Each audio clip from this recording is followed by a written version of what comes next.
E continuamos no humor. Lá está, voltamos à escatologia. A incrível Adele é uma personagem que tem dado muito que falar e que tem sido um sucesso de vendas cá também. É a criação de Mr. Tan e Diane Lefebvre, que tem agora os volumes 14 e 15, lançados pela Bertrand Editora, respectivamente chamados Puns Atómicos e Funky Fofinho. E depois querem que as pessoas levem a banda desenhada a sério, não é? Pois, epá, eu não sei se percebeste que eu é que trouxe isto só para te ouvir dizer isso. Puns Atómicos, não é? Exatamente.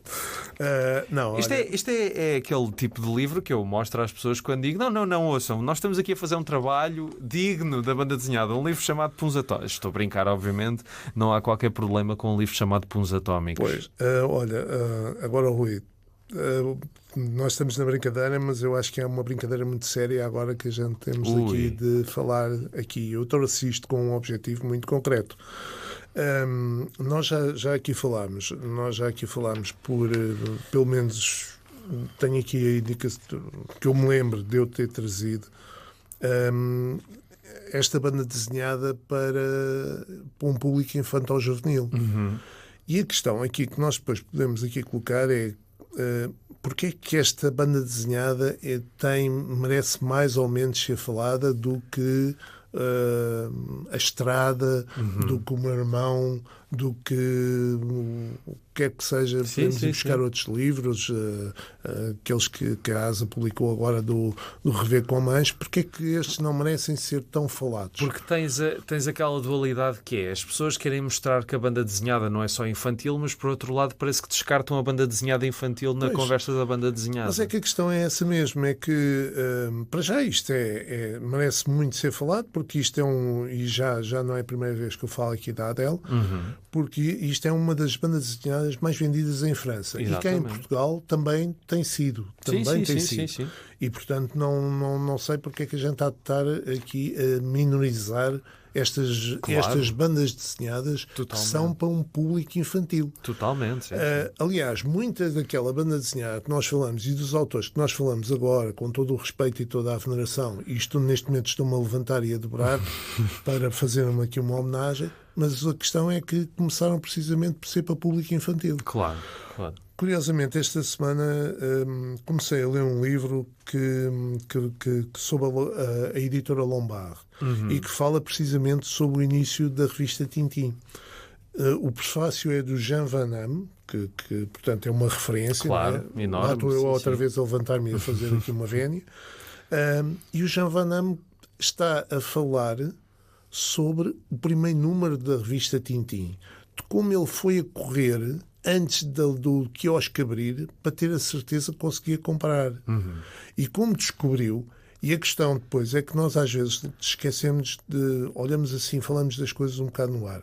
A revista Tintin, o primeiro número da revista Tintin saiu precisamente um ano depois da Segunda Guerra acabar. Exatamente. O país ainda estava em recuperação. E o próprio RG também depois entrou nessa altura num processo porque trabalhou no Le Soir, que era um jornal colaboracionista. Ele estava, aliás, o Raymond Leblanc, que era uma das foi quem das o pessoas, salvou, foi não quem é? o salvou e lhe deu trabalho, ao fim e ao cabo, para lançar a revista. E tu lês aquele prefácio do Jean Van Damme, tu ficas assim a pensar, realmente a importância da revista Tintin. E nós estamos aqui a falar, e muitas vezes vamos falar sobre personagens e criações que vão buscar muita coisa a toda essa franja de dor, digamos assim, daquela altura, não é? A maneira como ele fala daquilo, eram crianças, como nós tivemos cá, os miúdos que falavam do mosquito, etc, e por aí fora, e que é esse público que agora tem 80, 60, 70 anos, 60 como eu, etc, e que falam tanto e gostam tanto de banda desenhada. E se nós não falarmos agora dos nossos filhos, dos nossos netos, e não os incentivarmos, e quando falamos de banda desenhada infantil-juvenil, temos de falar da Adele, como falámos cá da outra vez do Luskin, do Jamie Stewart, ou dos Desencantados do Amaron também, Exatamente. que foram livros que nós falámos aqui. Portanto, esses são para os miúdos. Se isso não acontecer, a banda desenhada vai acabar de alguma maneira como nós conhecemos atualmente. Claro. Porque passa a ser uma coisa acessória. Sim. E se calhar, Não, da mesma maneira que a filatelia desapareceu, Sim. da mesma maneira que as coleções desaparecem. Mas etc. claro que se uma pessoa, e acho que num podcast como este temos essa obrigação de estar a par do que vai saindo e tentando perceber que por vezes as coisas não são feitas para nós, mas é interessante lê-las da nossa perspectiva e tentar compreender porque é que as coisas são um sucesso, Claro, não é? claro. Eu sempre, desde o início, tive essa perspectiva aqui no Pranchas, já trouxe muitos livros que disse claramente, isto não é para mim. Mas, se eu vejo miúdos, por exemplo, o Coelho versus Macaco também, Exato. eu Que quando também é do Jamie Starr. vejo tantos miúdos com esses livros na mão ou com séries de shonen de mangá que a mim não me dizem nada, é muito importante nós... E depois também é aquela coisa de essa geração como a tua, que cresceu com determinadas referências quando era miúdo, depois não sai daí. Mas depois também acham mal que os miúdos estejam a ler coisas com as quais eles não se identifiquem. É a lei da vida, não é? Na música, no cinema, cada geração tem as suas coisas. Digo-te, este prefácio, por acaso, eu estava a ler o prefácio e como já tinha preparado o programa, eu disse, vou ter de falar nisto porque é uma página só, mas diz tanto, em tão pouco texto, porque ele fala, inclusive... porque iam todos comprar e depois todos a falarem uns com os outros. Não havia televisão. Pois. Estamos a falar um ano depois do fim da guerra. Não havia televisão. Haveria televisão, meia dúzia de casas é que teriam televisão. Não havia grandes diversões, não havia nada. Ainda estava-se a recuperar, estavam a lamber as feridas da guerra. Ainda está. Então, o que acontecia era o próprio encontro entre os miúdos e começaram a dizer, leste o Blake e Mortimer, o que é que achas que ele agora vai acontecer? E viste o Corrantan, o que é que o Corrantan, como é que ele agora, será que ele vai recuperar a princesa, etc. Era isto que alimentava aquilo na altura. E é realmente aquilo, e nós agora falamos dessas histórias com uma reverência, aquilo naquele tempo é que era bom. Não, naquele tempo era o que era. Claro. E agora é outro tempo. Portanto, tem de ser outra coisa. Pronto, exatamente. Isto é mesmo assim. Olha, e depois, voltando à Adele, não é? Voltando à Adele. A Adele tem, neste momento, em França, já tem 22 volumes publicados. Depois ainda tem outras 8 séries de vários livros, de vários tipos. 2 delas são sobre o gato dela. Há 2 séries mesmo. Isto inicialmente, desde 2014. Portanto, o livro 1 a 7 foi desenhado por Miss Prickly e depois agora, a partir de 2014, passou a ser a Diane Lafay que está a fazer o desenho. Mas depois tu tens aqui toda aquela panóplia que inevitavelmente, e acabámos de falar isso do Michel Vaillant, não é? Tens os livros, tens discos, tens uma revista bimestral, tens um podcast, tens sacos, tens os merchandising, sacos, calendários, agendas, jogos, puzzles, figuras de peluche, roupa, canecas, artigos de festas. Pronto, tens tudo isto a ajudar a isso. Tens uma aplicação pronto, estamos a falar da realidade atual. Exatamente. Tens uma série de televisão que está em produção ainda, portanto, que ainda irá sair. E depois tens aqui um pequeno fator, que é o Mr. Tan, que é o Antoine Dole, criou o personagem aos 14 anos, quando era vítima de bullying na escola. E a personagem servia para ele, digamos, libertar toda aquela pressão que ele tinha do bullying. Portanto, isso é interessante. Depois temos aqui algumas explicações para haver o sucesso. Muitas ligação com os jovens. Claro. Porque isto, para quem nunca leu, isto faz-me muito lembrar o Calvin e Hobbes. É muito parecido com o Calvin e Hobbes, porque temos aqui há aqui muitas... São histórias de uma página, digamos assim, e temos desde os pais que sofrem com os disparates da Adele, não é? Temos um amigo imaginário que ela tem, que é um amigo mesmo imaginário, ao fim e ao cabo é o Hobbes, mas este não é um peluche, é um amigo mesmo imaginário, mas que serve tipo de consciência, tipo de grilo falante dela, digamos assim. Depois os disparates que ela faz, o relacionamento com os colegas é muito parecido, mas digamos que enquanto o Calvin e Hobbes têm ali uma mensagem para adultos, portanto Sim. pode ser lido por pequenos, Qualquer mas tem idade, uma mensagem para adultos. Aqui é muito específico mesmo para os jovens. Mas deixa-me só pegar nisto, porque antes de nós começarmos a gravar estavas a falar da tua relação com a Enid Blyton e que gostavas muito da coleção Mistério e vendeste e depois voltaste a comprá-la e releste e afinal aquilo não era. E isso é normal, não é? Nós quando somos miúdos lemos coisas que só fazem sentido naquela altura. Mas a questão aqui é assim, porquê que eu hei de dizer que os livros dos 5 são piores do que o Dom Quixote? São coisas que podem ser comparadas, digamos assim, em determinado público. Não é comparar um com o outro. Não são comparáveis um com o outro. Claro, Agora, não. as metas que eles pretendem atingir São completamente diferentes. Cervantes, quando escreveu, queria criticar uma sociedade, etc., por aí fora. Nós, para recebermos a mensagem toda, o Dom Quixote é um livro fantástico, mas para receber a mensagem toda temos de nos enquadrar na história.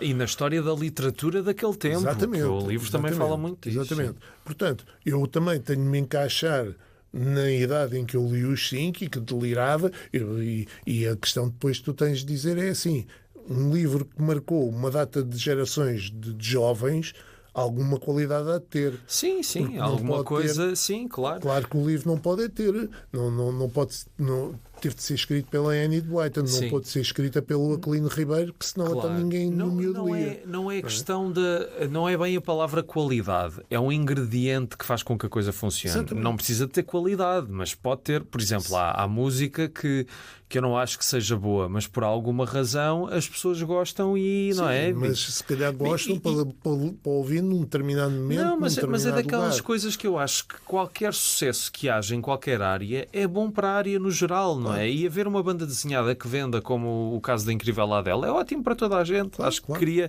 oportunidades de mercado e interesse, como por exemplo, não é bem banda desenhada, está ali na fronteira, o Diário de um Banana, não é? O Diário de um Banana é um sucesso, deu origem cá ao Estranhão, que é a mesma coisa, só que em português do Álvaro Magalhães. Quando eu era miúdo, havia uma série de livros que eu adorava, que eram os do Capitão Cuecas, do Dave Pilkey, que as professoras não gostavam nada, porque aquilo era burgueso, era escatológico e não sei o quê. Eu preferia muito mais ler aquilo do que estar a ler, sei lá, uma aventura ou as coisas que as pessoas achavam que era correto ler-se. E não tem qualquer problema, todos nós já fomos miúdos e não podemos dizer desta água não beberei, todos nós não quis trazer estes livros precisamente por isso, porque nós também temos de falar da banda desenhada objetivamente para infanto-juvenil e às vezes eu fico parvo quando vejo algumas pessoas a dizerem que um livro é de infanto-juvenil e eu pergunto-me se isto é infanto-juvenil, então mas o que é aquilo? Então, o que é esta Adele? Então é o quê? Chegámos a falar há 15 dias, não foi? Das vinhetas de ouro e da categoria de BD infanto-juvenil. É muita coisa. Porque é que não há uma exposição no Amadora BD ou no Maia BD ou no Coimbra BD da Adele? Porque estamos a falar de banda desenhada. Isto são histórias. Porque é que há do Charles Schultz, não é? Também são tiras. E bem, não há da Adele, pronto, a questão é tão simples quanto isso, não é? Portanto, o meio da banda desenhada em Portugal é muito peculiar, porque há coisas que parece que têm muitas regras e outras que não têm regras nenhumas e enfim, é de facto estranho como é que uma série como esta não tem essa... Olha, basta dizer que... eles inclusive são publicados, eles tiveram tanto sucesso que desde 2023 criaram uma editora própria em França e são editados por eles próprios. Portanto, logo aí mostra que realmente estão a conseguir muito mais do que... outra coisa curiosa, por exemplo, o ano passado eles criaram uma coisa que realmente isto, só para tu veres, o ano passado eles criaram um caminhão karaoke que andava pelas praias do sul de França a fazer a promoção da própria... Portanto, estamos a falar de um nível realmente de sucesso que não é para qualquer um. Claro. E depois lá está. Eu ano passado sei que também faziam parte, mas concretamente há 2 anos atrás, nos 10 livros mais vendidos de banda desenhada em França, estavam 2 da Adele. Portanto, estamos a falar de vendas realmente muito grandes. Claro que depois provavelmente estas vendas também se estendem ali aos países limítrofes, Sim, não é? sim, À Bélgica, sim. etc., e à Suíça, mas pronto, mas isto é um sucesso. Porque é que não merece ser falado e referido? Merece, e por Pois. isso mesmo é que nós estamos a falar deles. Totalmente, e sabes que, pronto, nos últimos tempos, nesta temporada, eu tenho posto os episódios do Pranchas e Balões no YouTube e nas nossas conversas eu vou dividindo em pequenos clipes dos livros. E eu tenho quase a certeza que quando as pessoas virem o clipe com os livros da Adele não vão querer ouvir, porque etc. Mas se ouvirem, de facto vão perceber aqui que estamos a falar de muita coisa importante. E então aí deixa-me dizer-te que isto é realmente divertido. Tem algumas como também o Calvin e Hobbes e também como o Spinitz também tem algumas melhores, tem outras mais bem conseguidas, outras menos. Mas também temos de pôr as devidas distâncias a tudo. Claro, não é? mas tem algumas muito engraçadas, independentemente disto ser para miúdos e não para velhotes como eu, mas tem algumas muito engraçadas, tem umas mais bem conseguidas, tem outras menos bem conseguidas, mas ainda me conseguiu fazer saltar umas gargalhadas. Pronto, ainda bem, é isso que se quer. Os livros da incrível Adele estão editados na Porta Editora. Na Bertrand Editora, desculpa. Na Bertrand Editora, exatamente. Faz parte do grupo Porto Editora. Exatamente.